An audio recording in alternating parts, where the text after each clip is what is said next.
Vous êtes de retour entre nous sur les ondes de TV Rogers. Nous allons maintenant parler de l'université Saint-Paul avec la rectrice Chantal Beauvais. Bonjour. Bonjour. On parlait durant la pause qu'il n'y en a pas beaucoup des rectrices. Alors, en premier temps, félicitations, mais au Canada, c'est pas un poste habité beaucoup par les femmes. Non. Si je ne m'abuse, les statistiques à l'heure actuelle, c'est 15% des institutions universitaires sont dirigées par des femmes au Canada. C'est un enjeu auquel, d'ailleurs, les femmes présidentes et rectrices ont réfléchi sur une base régulière. Oui. Comment favoriser l'accès à ces postes-là aux femmes, comment diversifier aussi ces postes-là. Et puis vous êtes directrice depuis combien de temps? Depuis 2009. Ça fait longtemps. Oui. Et parle-nous, disons qu'il y a des gens à la maison qui ne connaissent pas l'Université Saint-Paul. Est-ce qu'on peut en parler? Oui. Alors, premièrement, si vous ne connaissez pas l'Université Saint-Paul, il vous manque quelque chose. Okay. Ah oui, définitivement. Alors, l'Université Saint-Paul existe depuis 1848. Wow. Elle a été, en fait, c'est la maman de l'Université d'Ottawa, l'Université Saint-Paul. Et en 1965, les deux institutions se sont séparées, chacune de leur côté. D'accord. Et nous, on demeure, on appelle ça un lien de fédération qui nous unit à l'Université d'Ottawa. OK. Nous offrons notre propre programmation. Et à l'heure actuelle, la manière dont on se définit, c'est que nous, l'Université Saint-Paul, nous formons des agents de changement dans la société. D'accord. Alors, nos programmes sont axés sur cette formation des personnes pour qu'elles puissent influencer le changement dans le monde. Quelle sorte de changement? Bien, du changement pour le mieux, on l'espère. Plus inclusif, plus de justice, plus de paix, apprendre à mieux communiquer. Donc, c'est le genre de programme qu'on a. Il y a toujours une dimension théorique. Ça fait partie de la programmation universitaire. Oui, oui. Bon, mais il y a aussi un accent sur des thématiques concrètes. Puis, parce qu'on veut que le modèle qu'on utilise, c'est d'abord tu t'émeus face aux injustices dans le monde. Il y en a tellement. Oui. C'est facile, là. Oui. Ensuite, tu réfléchis. Donc, avec la tête, tu réfléchis à OK, quels sont les ressorts de ça? Comment c'est arrivé? Qu'est-ce que je peux faire? Où sont les leviers? Et tu passes à l'action. Donc, cœur, tête, main. Action. Oui. Wow. Et puis là, quand on décide de marier ça avec l'expérience étudiante, comment ça se vit pour un étudiant? Bien, l'Université Saint-Paul, c'est un lieu où les étudiants qui cherchent à être des agents de changement, c'est un lieu qui va les nourrir. Aussi, l'Université Saint-Paul, c'est pour les gens qui ont besoin de faire partie d'une communauté d'apprentissage. Alors, il y a des étudiants qui aiment la grosse expérience, 400 étudiants dans un amphithéâtre, plein d'affaires tout le temps. Ça, il y a des étudiants qui aiment ça, puis c'est correct. Mais il y a des étudiants, plus qu'on pense, qui ont besoin de faire partie d'un environnement où ils ont des collègues, ils peuvent travailler ensemble, ils peuvent tisser des relations, ils peuvent parler à leurs professeurs entre les cours pour savoir comment ça va, ils veulent améliorer telle affaire. Donc, c'est ce qu'on dit par la notion communauté d'apprentissage. Et ce qu'on vise de plus en plus aussi, c'est lié à la notion d'agent de changement, c'est qu'on devient aussi une communauté d'alliés. Des alliés pour justement être aux côtés de ceux qui ont plus de difficultés dans notre société à avoir une voix. On parle des gens qui font l'expérience de la pauvreté. On parle aussi des gens qui sont exclus. À l'heure actuelle, une des grandes questions, c'est les peuples autochtones. Alors, comment est-ce qu'on fait, nous, les personnes non autochtones, d'abord pour comprendre l'historique, pour comprendre les barrières à l'égalité. Oui. Et puis, comment est-ce qu'on fait pour, ne pas faire partie du problème, deux, c'est ça, se positionner à leur côté avec nos forces à nous, leurs forces à eux, puis essayer d'enlever ces barrières. C'est un discours qu'on a, je pense, plus férocement depuis cette année, là, depuis 8-9 mois. On entend plus parler de ça, comment on peut mieux régler la situation pour ces gens-là. Il le faut parce que le gouvernement va agir sur la base d'une pression populaire. Oui, donc, le plus de conscience les gens développent de la situation, le plus, on pourrait dire, instruits qu'ils sont aussi sur les faits. Je pense que c'est la même dynamique que je parlais tantôt. Le cœur, quand tu te rends compte de la situation. Hier, j'étais à un événement à Thunder Bay où on parlait de ça. Et puis, il y a une aînée qui nous a parlé.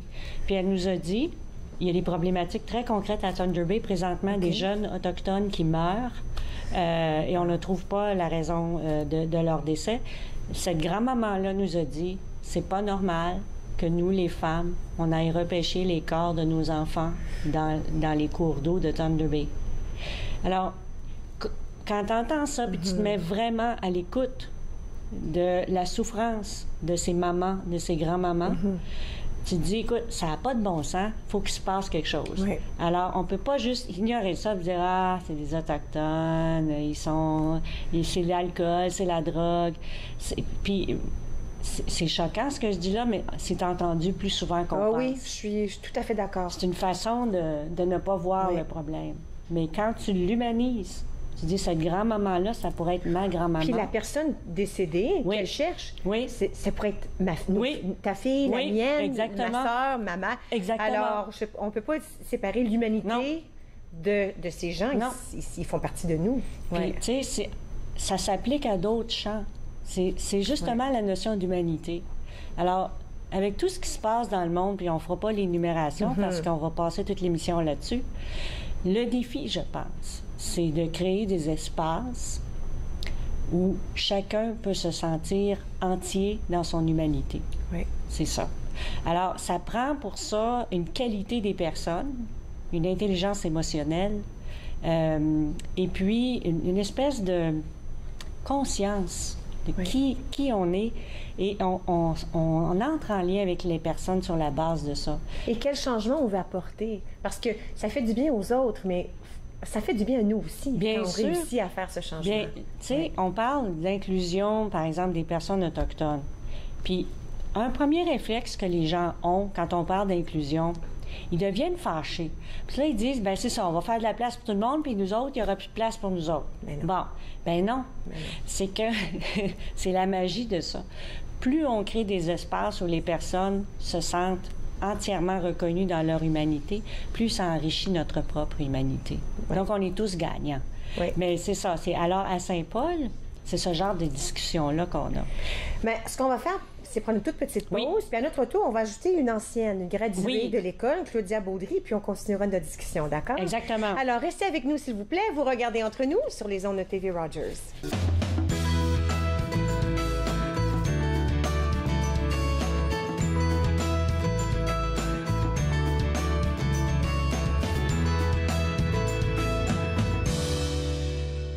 Sir Georges-Étienne Cartier, la tâche d'unir le Canada a été aussi immense que notre pays. D'abord, il a convaincu le Québec. L'union est la seule voie à suivre. Non, Monsieur Cartier. La Confédération causera la perte de la nation canadienne-française. Messieurs, ensemble, nous formerons une nationalité politique indépendante de nos origines. La diversité fera la force du Canada. Ensuite, il a lutté pour le Manitoba. Le Nord-Ouest a formé un gouvernement sous Louis Riel. Nous ne voulons pas de confédération sans le respect de nos droits. Donc, vous voulez une nouvelle province? Eh bien, vous l'aurez. Le Canada fera une place à votre peuple. Il a vu un seul pays de l'Atlantique au Pacifique. La Colombie-Britannique ne se joindra pas au Canada sans un chemin à travers les Rocheuses. Demandez un chemin de fer. Nous construisons un pays, après tout. Sans cet homme au courage de Lion, la Confédération n'existerait pas. Du Canada, son pays, ses amours. Cette émission vous plaît? Vous pouvez vous en procurer une copie DVD en composant le 613-247-4601 ou en visitant le tvrogers.com.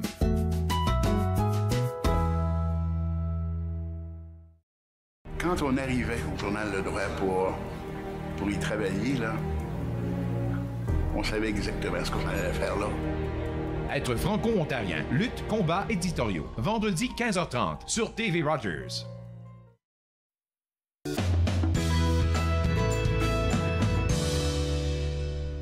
Vous êtes de retour entre nous sur les ondes de TV Rogers, toujours avec moi, rectrice de l'Université Saint-Paul, Mme Chantal Beauvais, et Claudia Baudry, ancienne étudiante, graduée, se joint à la conversation. Alors, on voulait parler un peu de l'expérience étudiante aussi, puis c'est bien que ça vient de toi, vu que tu étais là, mais je veux vraiment que les gens à la maison réalisent qu'on parle d'une petite université. Hier, vous m'avez envoyé la documentation, et je peux le mentionner, 1038 étudiants. Alors, 1038, là, je réalise là, cette dynamique de pouvoir se sentir en faisant partie d'une petite communauté où tout le monde vibre ensemble. Alors, 1038 étudiants, 51% d'étudiants francophones. Bravo! Extraordinaire. Oh, oui, je lève les 2 pouces même, absolument. Au premier cycle, 605 élèves. Études supérieures, 433. Étudiants internationaux, 21%. Alors, il y a beaucoup de gens qui viennent d'ailleurs pour rechercher vos services. Et puis, étudiants 2+2. Alors là, je vous avoue, ça dit 10%. Qu'est-ce que c'est, ça, étudiant 2 pour 2? Je sais que c'est ça que tu as fait, toi, n'est-ce pas? Oui. Ça veut dire quoi? C'est un excellent programme. En fait, c'est en partenariat avec plusieurs collèges. Moi, je viens de la cité collégiale. J'ai gradué en relations publiques. Et donc, on me crédite 2 ans à l'université. Donc, pendant de 4 ans, je fais mon bac, puis je fais mon diplôme aussi. Donc, c'est super parce que ça me permet non seulement d'avoir le côté pratique, mais aussi le côté théorique. Puis, veux pas, un bac, ça l'amène beaucoup sur le marché du travail. Et puis, donc, en tant qu'étudiante qui un peu se cherchait où s'en aller, mais ça m'a permis de me concentrer vers mes études, en 2 ans, recevoir mon bac, et puis en 4 ans, d'avoir un bac puis un diplôme. Donc, ça, c'était super. Et puis, l'expérience pour toi, personnellement, pour toi, comment tu as trouvé ça? Non, correct. Pas de pression. Pas de pression, pas du tout. La rectrice est à côté de toi. Attention à ce que tu dis. Non, mais pour de vrai, c'est un endroit qui m'a permis de grandir. Puis souvent, c'est juste dit aux gens autour de moi, ça a été la meilleure décision que j'ai prise de ma vingtaine. Tout simplement parce que les cours qu'on avait, ça nous a permis de grandir dans un cercle avec les gens. Donc, c'est un endroit où que non seulement on s'est retrouvés en tant que personne, mais on s'est retrouvés aussi en tant qu'étudiante, en tant que membre d'une société. On se trouve un peu sa place. Je peux te demander en quoi tu étudiais? Moi, j'étudie en communication sociale. Donc, c'est un peu le lien avec relations publiques. Tu t'en viens chercher ma job, là? C'est ça, là? Absolument pas! Je te taquine. Non, du tout. Moi, je pense que je suis vraiment faite pour aller sur le terrain, aider les autres. C'est un peu les valeurs que l'Université Saint-Paul insuffle dans leurs étudiants. Puis c'est drôle parce qu'on le voit dès le 2e jour dans les salles de classe, le monde se croise dans les corridors. Puis c'est « Bonjour, comment ça va? » Puis tu sais, c'est vraiment caractère beaucoup humain. Plus personnel. Beaucoup plus personnel. Mais là, on ne voulait pas oublier de mentionner ces choses-là. Là. Ça, c'est important, ça. Oui, bien, je pense que c'est un beau succès. Alors, il y a une enquête qui est faite au plan national à tous les 2 ans auprès des étudiants de premier cycle, puis dans toutes les universités. Puis on mesure plusieurs paramètres qu'on nomme expérience étudiante. Et puis, l'Université Saint-Paul, donc on sonde des étudiants de 4e année, puis les étudiants de première année. Puis, nos scores sont très hauts, plus hauts que la moyenne ontarienne. Alors, 96% des étudiants de 4e année évaluent leur expérience à l'Université Saint-Paul comme excellente ou bonne, comparativement à la moyenne provinciale qui est de 78%. Ouf, quelle différence! Oui. Puis 92% des étudiants de 4e année indiquent qu'ils choisiraient d'étudier à nouveau à l'Université Saint-Paul. Qu'ils ne changeraient pas d'idée. Ils ne regrettent pas leur choix. C'est ça. La moyenne provinciale, c'est 77%. Donc, on attribue ça, évidemment, à la taille, mais aussi à la qualité des personnes qui œuvrent à l'Université Saint-Paul.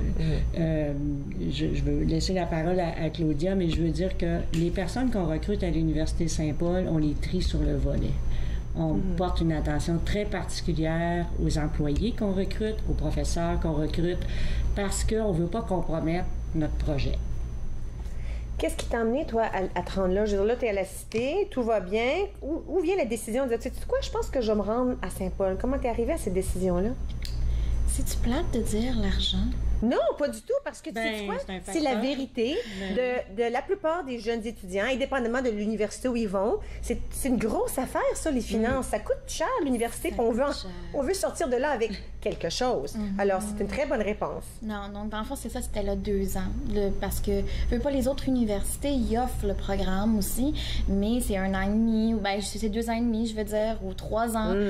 Donc, c'est plus long, puis c'est plus cher. dans les autres universités. L'Université Saint-Paul, c'est moins cher que les autres universités telles quelles. Donc, pour moi, c'était côté argent au côté temps. Donc, j'en avais plus pour mon argent. Fait que c'est pour ça que j'ai pris ça. Je m'attendais pas à avoir l'expérience. Alors, à ce moment-là, tu n'avais pas... Non. Tu n'avais pas d'attente, je ne vais pas dire de grandes attentes, parce que ça, c'est pas la même chose. Mais pas d'attente vraiment. Tu as fait une décision par rapport à ta vie à ce moment-là, le budget, tout ça. Et puis là, tu es sortie de là contente? Complètement changée. Oui, hein? Vraiment, là, j'ai vraiment grandi, j'ai vraiment appris qui j'étais, j'ai complètement changé. C'était la meilleure décision que j'ai prise de ma vie. Est-ce que, souvent, parmi les cours, les mêmes jeunes se suivent, alors on finit par connaître, ou est-ce que les élèves changent? Ça dépend des cours, puis quels élèves arrivent de quel département? Bien, on a des cours de base que tout le monde doit prendre. On n'a pas le choix. Fait que ça fait en sorte que tous les étudiants se connaissent à travers ces cours de base-là. Donc, dépendamment des programmes qui sont dedans, on a cette relation-là avec les étudiants parce qu'on a ces cours de base-là dès le début, dès les premiers cours. Donc, oui, c'est sûr qu'on se suit dans certains cours, mais on se recroise dans les corridors, on va manger ensemble parce qu'on a les mêmes heures de pause. Tout le monde, on est tout assis ensemble à la cafétéria, on jase, on parle, on s'aide aussi avec nos études, on va se passer des livres, tu sais. Donc, c'est vraiment la communauté, dans le fond, le côté humain. Ce que je ressens tout ça, c'est qu'il y a une communauté des élèves, des étudiants, mais aussi avec les professeurs aussi, là, que tout le monde est vraiment ensemble. Le but est le même. Exactement. Le but est le même pour tout le monde. Exactement. Puis les ententes d'arrimage, tu sais, elle a mentionné qu'elle a fait un choix basé sur sa capacité économique. Oui. Puis c'est un facteur qu'on prend en considération quand on fait les ententes 2+2. L'Université Saint-Paul détient, je pense, c'est plus que 50% des ententes d'arrimage en Ontario. D'accord. Et 60% des ententes d'arrimage en français au Canada. Alors, nous, on est un leader parce que, qu'est-ce qui nous motivait? C'était de faciliter l'accès au postsecondaire, puisque beaucoup d'étudiants, après leur secondaire ou le collégial, ne vont pas plus loin parce que c'est un engagement financier très important. Deuxièmement, c'était aussi pour les garder motivés. Alors, on reconnaît le plus de cours possible en disant « ils l'ont fait, ils l'ont fait Oui. ». On va mettre l'accent sur les cours qu'ils n'ont pas fait. Puis, on veut aussi réduire l'endettement étudiant. Donc, c'est une façon de faire. Si tu condenses l'information, ben là, tu n'as pas besoin d'autant de prêts étudiants. Wow. Fait qu'il y a trop d'étudiants qui sortent avec des grosses dettes. Il y a un site web où on peut aller pour l'information? Oui, usaintpaul.ca. usaintpaul.ca. Voilà. Merci beaucoup. On aurait pu en discuter encore longtemps. Je suis contente que tu aies une belle expérience avec tes études. Merci beaucoup. OK, alors, merci pour votre visite. Merci. Je vous dis, visitez usaintpaul.com. .ca. usaintpaul.ca. Pour avoir toutes les informations et peut-être faire un rendez-vous. Tu sais, des fois, quand on n'est pas certain, il s'agit juste de parler avec